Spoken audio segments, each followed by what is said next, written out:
Hello everyone, so in this video I will be covering deployments. So introduction to Kubernetes deployment.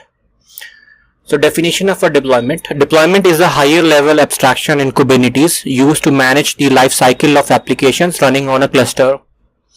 Benefits of using deployment. Deployments provide benefits such as self-healing, rolling updates, and easy rollback capabilities for applications. So this is how high level it looks like. You have Kubernetes deployment, which gets deployed onto a Kubernetes cluster, and Kubernetes cluster has got these components. We have master node, worker node, and the other worker nodes.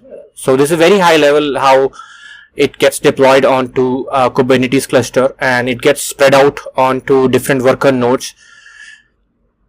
So how deployments work? Creating a deployment. To create a deployment, you must define a deployment configuration file YAML that specifies the desired state of your application. So generally for production, we configure the YAML file, but we can create it via command line as well.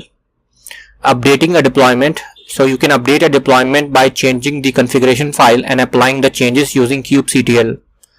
Rollback a deployment. Rolling back a deployment is as simple as applying a previous version of the configuration file. And scaling a deployment. So you can scale a deployment by adjusting the number of replicas specified in the configuration file. So this is more typical production workflow, but you can pretty much do everything via command line, like creating, updating, rolling back, and scaling a deployment. So steps. So you start with the YAML configuration. You have kubectl create deployment. And if you want to update, you update the YAML by kubectl apply and the same YAML file, which will update the deployment. And if you want to go back to previous configuration, you apply rollback, kubectl rollback, and that will roll back the deployment to previous version. And if you want to adjust the number of replicas, you just apply, you do a kubectl apply, and that will scale the deployment. So scaling, you can go up and go down. So it will be like number of pods that you want the deployment to run. So deployment components. Deployment manages the deployment manages the desired state of your application and creates a replica set to ensure that the desired number of replicas is running. So this is how the versioning is maintained. So when you create first time deployment, there is a replica set 1, and when you update it with the new image, there will be replica set 2, version 2, replica set version 3, like this. Next is replica set. Replica sets are responsible for maintaining the desired number of pods based on the deployment configuration. And third component is pods. So pods are the smallest deployable units in Kubernetes and run one or more containers. So this is the high level architecture of deployment. So deployment, you have replica set, and replica set internally control the number of pods. And when you update the deployment or create a new version, you have replica set version 2, and that will have its own set of pods. So creating a deployment YAML file. A deployment is defined using a YAML configuration file that includes details about the application and the desired state. Metadata and labels. So the metadata section defines the deployment's name and labels to help organize and categorize resources within the cluster. Specifying replicas. The specs section includes the desired number of replicas and the pod template to use. Container configuration. Within the pod template, you can specify the container image, ports, and other configuration details for each container. So this is how the YAML looks like. So you have API version, kind, which will be deployment, and then you have metadata. Metadata will have the deployment name and labels, and then you have a spec section, which is for specification, wherein you specify the number of replicas. Selector. So selector will identify which pods belongs to this particular deployment. And last is template, and template will have another section for metadata, labels, and spec, and then within spec you have the container images. Rolling updates and rollbacks. Rolling update strategy.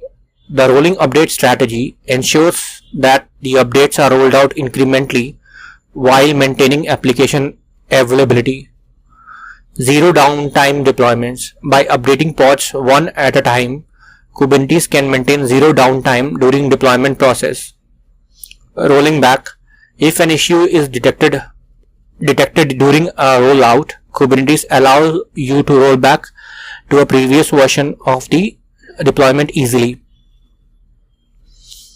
So you have the old version which has the deployment old of, let's say, version 1, and you have the version 1 pod 1, 2, 3, and next you have when you update, you have step 1 where you have new pods which are coming. So you have new version 2 pod 1 pod 2, and then you have version 1 pod 3, and this will like one by one, this is it will rolling update is like default strategy. So one by one it will create a new one and kill the old one. So it will terminate an old one, create a new one, and this step will continue. Step 1, step 2, step 3, because in this case we have 3 pods, so it will be done in 3-step procedure. And finally you have the newer version, version 2, wherein all the pods will belong to newer pod version.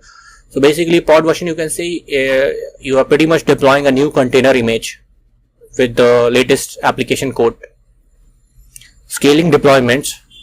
So horizontal scaling involves increasing or decreasing the number of replicas of your application to handle varying workload. Manual scaling. So you can manually scale a deployment by adjusting the replica count in configuration file and applying the changes. Auto scaling. With auto scaling, Kubernetes can automatically adjust the number of replicas based on resource utilization and custom metrics. So before scaling, so this is just like an example. So if you scale, you move from 3 pod to 5 pod. So you just say number of replicas equal to 5, and it will automatically take care. So because it's all declaratively, so it will increase the number of pods. Monitoring and debugging deployments. Monitoring deployment health. Monitoring deployment health is essential for ensuring your application's performance and reliability. You can use tools like Prometheus to gather and visualize metrics.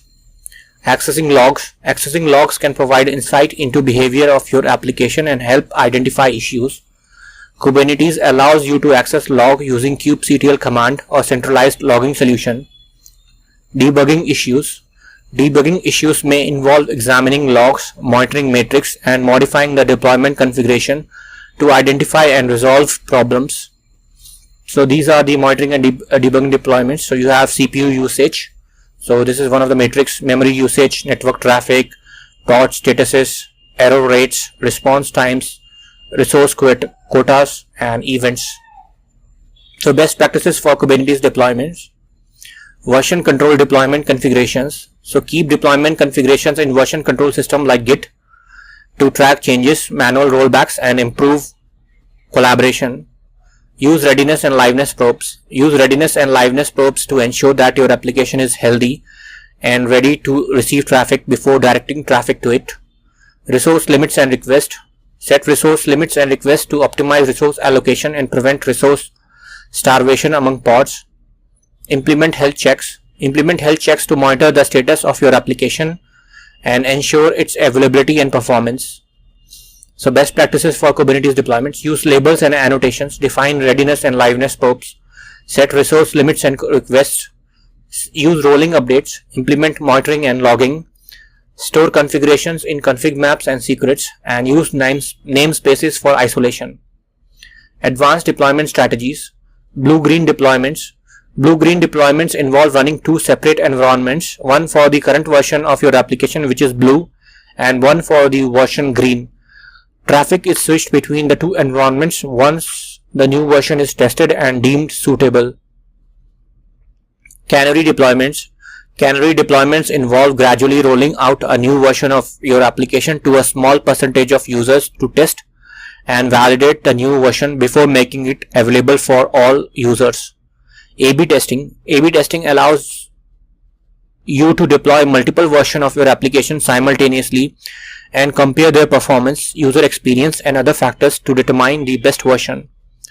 So these are the advanced deployment strategies. You have Canary to evaluate risk, zero downtime for blue-green, user testing for you do A/B testing for deployment strategies, and if you want to monitor production, there is something called a shadow deployment also. So conclusion: Kubernetes deployments overview. So Kubernetes deployments are powerful tools for managing the life cycle of your application running on a Kubernetes cluster, providing benefits like self-healing, rolling updates, and easy rollback capabilities. Managing application lifecycle. Through proper management of deployments, you can ensure high availability, scalability, and reliability for your applications. Advanced strategies and best practices. By implementing advanced deployment strategies and following best practices, you can optimize your application deployments for performance, user experience, and maintainability. So conclusion, we have covered all these topics: deployments, components, creating deployment, rolling updates and rollbacks, scaling deployments, monitoring and debugging, best practices, and advanced strategies. And with that, we have come, that's all, and thanks for watching.